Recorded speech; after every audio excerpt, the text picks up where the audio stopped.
आई ग चल चल वेळ झाला बघ. मला लवकर जायचं होतं तर सांगायचं ना मला. आता नाही मी एक काम करते, बबलू सोबत तुमचा डब्बा मी पाठवते. बाहेर जेवीन चांगलं मिळतं. बाहेरची खायची काय गरज आहे? मी घरचं देते ना तुम्हाला. अगं तो बिझी असेल ना, मी खाऊ शकतो ना बाहेर. काय रे? दादा थोडं बोलायचं होतं तुझ्याशी. हा बोल ना.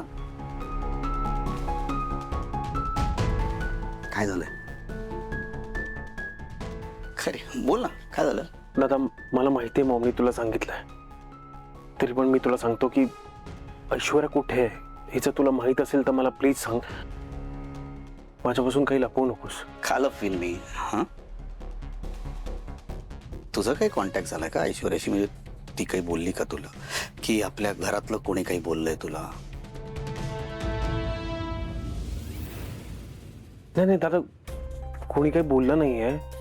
जेव्हा तू बाहेर होतास तेव्हा तुला शोधून काढायला ऐश्वर्याने मदत केली होती. आता ऐश्वर्या नाहीये तर तिला शोधून काढायला तू मदत करशील अशी अपेक्षा आहे माझी. प्रयत्न करतोय मी, पूर्ण प्रयत्न करतोय. अजून तरी काही कळलं नाही तिच्याबद्दल. कळलं ना मी तुला पहिले येऊन सांगेन. टेन्शन नको, सापडेल ती. थँक्स दादा. अरे थँक्यू काय, सांगेन मी तुला.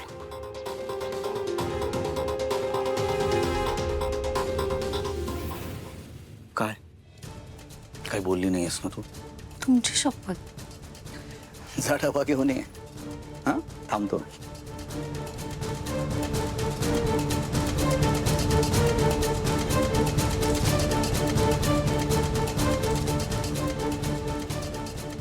या ऐश्वर्याचा कायमचा बंदोबस्त करायला हवा, नाहीतर मला जगू देणार नाही. हॅलो. आज खुश तो बहुत होंगे तुम. बदला घ्यायचं काम जोरात सुरू आहे म्हण. नाही म्हणजे जगन्नाथच्या घरी काय काय घडलं ते असं आलं उडतं उडतं उडतं माझ्या कानावर. तू का आलीस इथे? हा कशाला म्हणजे? पगार घ्यायला. महिना पूर्ण झाला ना माई, हा म्हणून पगार घ्यायला आले. तारीख एकदम फिट्ट बरं का माझ्या डोक्यात. हा काय ग जयंती, तू काम काय केलंयस? कसला पगार घ्यायला आलीयस? कुठलंच काम न करता पगार मागायला लाज वाटत नाही तुला? मला कशाला लाज वाटायला पाहिजे माई? हा आपली डील काय झाली होती? तुम्ही मला काम देणार आणि त्या बदल्यात मला पैसे बी देणार. हा आता काम करायला कामच नाही माझ्याकडे, मी काय करू? तुम्ही मला काम देत नाही याचा अर्थ तुम्ही पगार बी देत नाही, म्हणजे तुम्ही तुमचा शब्द फिरवताय ना माई. ए जयंती, या भैरवी वजेला जर शब्द देता येतो ना तर तो पाळता सुद्धा येतो. हा दिलेला शब्द मोडायला मी काय तुझी नणंद सावली नाहीये. आधीच माझी मनस्थिती काय आहे ना तुला माहिती नाहीये जयंती. जयंती अगं सगळ्या जगासमोर अपमान झाला तो कसा बसा पचवला मी, पण काल खुद्द माझ्या लेकीने माझा अपमान केलाय तो नाही मी पचवू शकत. जयंती अगं तिने माझ्या हाताला धरून मला घराबाहेर काढलं ग. ए हसायला काय झालं? हा इथं माझी ही अवस्था आहे आणि तू मजा घेतेस माझी? नाही नाही नाही नाही माई, मजा कशाला घेईन?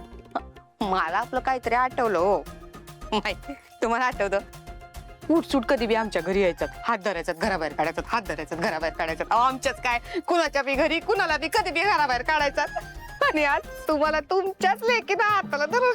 ए लायकीत राहायचं हं, जयंती. तसं नाही हो माई, मला काय म्हणायचंय माहितीये का? जो बोगे वही पाओगे असं म्हणतात ते किती खरं आहे बघा.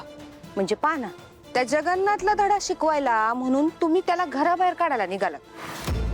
इथं तुमच्या स्वतःच्याच लेकीनं तुमचा हात धरला आणि तुम्हाला घराबाहेर काढलं.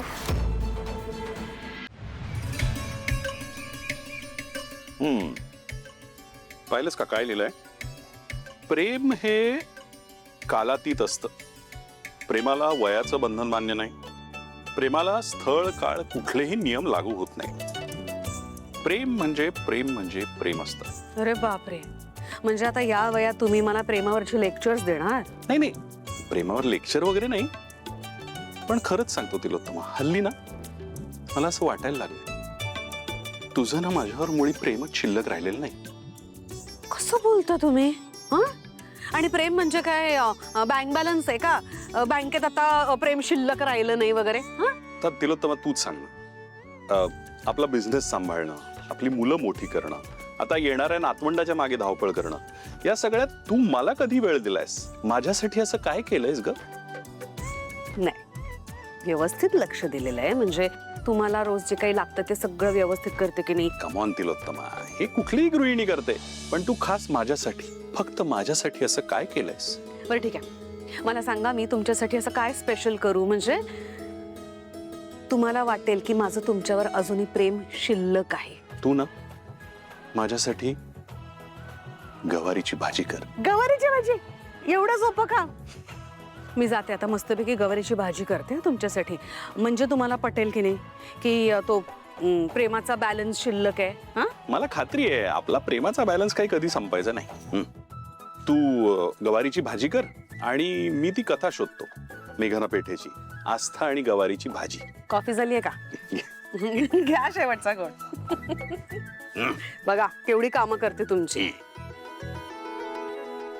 आस्था आणि गवारीची भाजी.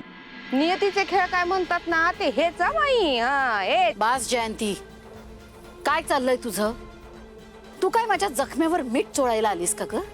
हा, की आगीत तेल ओतायला आली आहेस? बरोबर ओळखलं तुम्ही. म्हणजे तसं नाही माई, मी आगीत तेल ओतायला चालली आहे. तुम्ही जळत राहिला तरच माझी चूल बी पेटत राहील ना माई.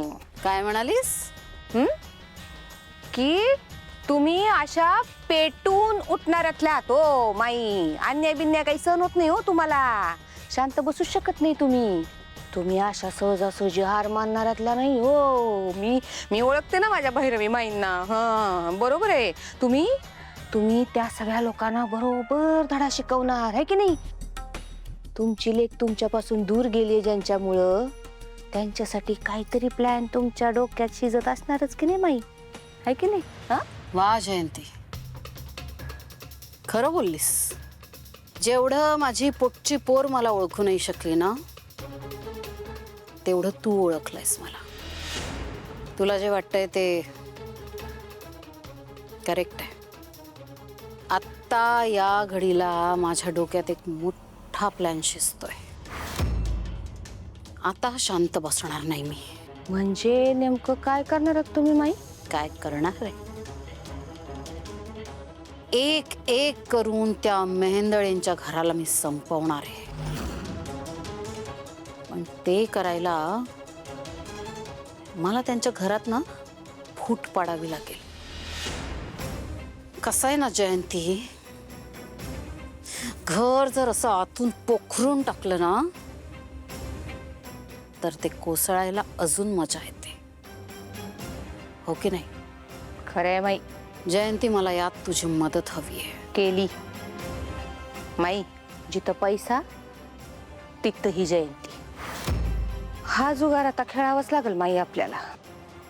सांगा तुम्ही, सांगा ना कधी, कुठं आणि कुणापासून सुरुवात करायची.